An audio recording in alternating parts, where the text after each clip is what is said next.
So I think what we're seeing from the Los Angeles Clippers this year, as they are currently 10-5, is when you have a good head coach in Doc Rivers, and you give him a good, solid NBA team full of veterans and a couple of intriguing young dudes, the product ends up being pretty damn good. Now, there's no star player on this team, although Tobias Harris is definitely pushing the boundaries of who we consider to be stars.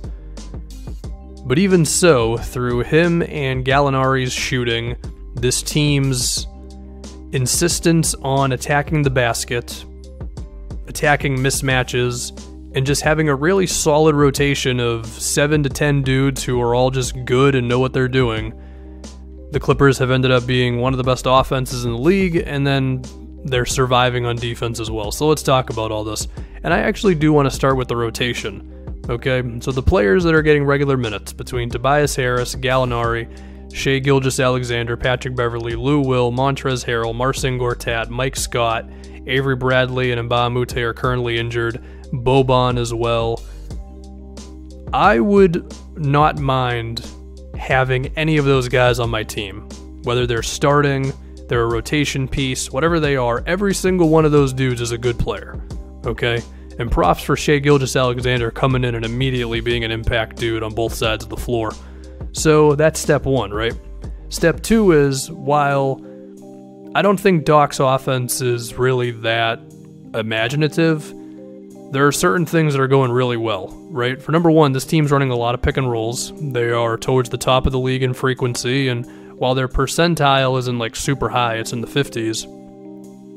I expect that to improve as the year goes along because of how many dudes can just make a play on this team. I mean, of course, there's Lou Williams, but then between Tobias and Gallinari, who's sometimes a little surprising with how good of a ball handler he is, Beverly, I would say a similar thing about Shai Gilgeous, who is, again, just really doing a good job just stepping in as a rookie. There's just a decent amount of ball handlers in this team who can just make stuff happen. So you put them in a pick and roll with Montrez and Gortat, two of the better screen setters and rollers in the league. At least I'd like to think that. I haven't looked at their pick and roll numbers, but the eye test tells me they are. Then that's a recipe for success. The next thing we got to look at is team isolations, where these guys are also running a decent amount of ISOs to be in the top tier of the league. I think a lot of this comes down to Tobias and Gallo. I mean, both of these guys are big dudes who can make threes, they can make mid-rangers, but they can also muscle you to the basket. And I think that's a big reason why these guys, if I remember correctly, and by remember I mean if I'm just looking at the numbers on NBA.com, they are towards the top of the league in free throws a game. Yeah, they're basically tied with the Jazz for number one in the league in free throw attempts, and I think that's allowed them to be such a good offensive team, even as they are towards the bottom in three-point attempts. It helps that they are still really efficient on threes, but I mean, they're only making about 10 a game, whereas the Bucks, who are number one, are making 15 a game, and even so, the Clippers are still able to be a good offensive team, so they're really just barreling their way to the rim. It helps that Lou Williams is one of the most fearless guys in the league attacking the basket, as he's shooting 6 free throws a game, and that's been a trend for him. He's a smaller dude, but he's got a lot of Isaiah Thomas in him, where it doesn't always look like he's going to make it out alive, but he attacks the rim. So yeah, they've got some things going for him. To talk about their offense a little bit more, I think it's interesting that they're towards the top of the league in passes per game, even if the actual sets they're running are kind of simple. I think what that tells me, and then based on some things I've seen here and there, just watching them, I think they're just attacking mismatches a lot. Like Gallo will get a smaller dude switched onto him, they'll throw it to him in the post. Same thing with Tobias. If Lou Will gets a big switched onto him, they'll throw it to him, which I think is another sign of just being a veteran team, right? They all just kind of get it. I think it also, in a way, helps that there is not a single dude on here who's like a huge star.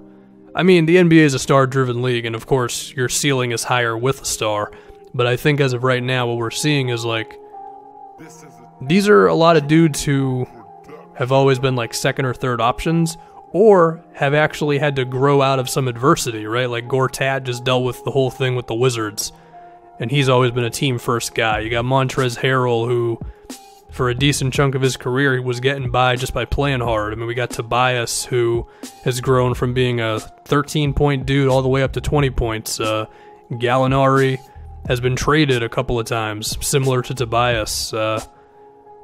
I think these things matter. I think it humbles you a little bit, and then we're seeing the product here where everybody's just like, all right, Doc, what do you want us to do? You want us to make this play? All right, cool. Now, is it possible that Tobias's shooting is going to fall back down to earth here? Yeah, potentially. He is shooting 52% from the field, or 51 if I can be precise, and I mean, he's always been an efficient scorer. But if you tell me he's going to finish the season shooting over 50% on 16 attempts a game, well, you're asking a decent amount from the guy. But even so, I wouldn't expect it to fall off a cliff either, so he's going to keep on being productive. The biggest fear might honestly be the health. You know, Patrick Beverley's gotten hurt before, Gallo gets hurt every year, so, I mean, Avery Bradley and Mbamute, like I said, are already out, so that could be the team's downfall. Or the fact that they don't have like an overwhelming big-time scorer may eventually catch up to them. But I don't think it really will, because between Lou Will, Tobias, and Gallo, like those are three guys who can go off the dribble and just make something happen out of nothing, just enough to where this team can probably keep on doing its thing. Now if we can move on to the defense, I mean, I think it's a lot of the stuff I already said. It's a whole lot of decent, you know? Like, I don't think there's a single great defender here. I mean, Patrick Beverley's a very good one, but I think his overall impact defensively is definitely not as huge as, you know, someone who's closer to the rim consistently. Gortat, not bad. Sometimes looks bad. I think he looks a little better with these guys. Montrezl Harrell, pretty good. Tobias and Gallo are two big bodies who I think have gotten better defensively over time, especially Tobias. And then, of course, props to Alexander, whose wingspan is insane. And that dude, he looks like he's been playing in the NBA for 5 years already. He looks that comfortable. Like, he's making his shots. His threes are even going in. His turnovers are, well, okay, maybe that's like the one thing that's been a little too high, but still, the kid looks good on both sides of the floor. Just a solid team. And then, to keep it on defense for a second longer here, still got Bradley and Mbamute coming back, two very good defenders, so we could see a bit of an uptick there. I guess the only thing that could be a fear outside of whatever else I've already said is when you go down their wins, you could make the argument that they have had a quietly not super hard schedule because, you know, they beat OKC when the Thunder were kind of a mess early in the season. They beat the Rockets twice, kind of the same thing. They were dealing with the Melo thing and all that. They beat the Wizards. They beat the Magic. They beat the T-Wolves when Jimmy Butler was still there, so everybody was miserable. But then they did beat the Bucks. That's an impressive win. Then it was a win against the Stephen Curry-less Warriors. Then they beat the Nets, the Spurs. I don't know. It's not an overwhelmingly difficult schedule, but we're not going to act like every single team has had a tough schedule, you know? Usually when teams are good, they're good, and when they're bad, they're bad. So these dudes are 10-5, and they're running good basketball with good players and a good coach. So I think the positives are there. Anyway, that's it. Shout out to the Orlando Magic, who have crept up to 18th in defense, which is a lot better than their 18th last year. It's not better at all, it's the same number. And that's it.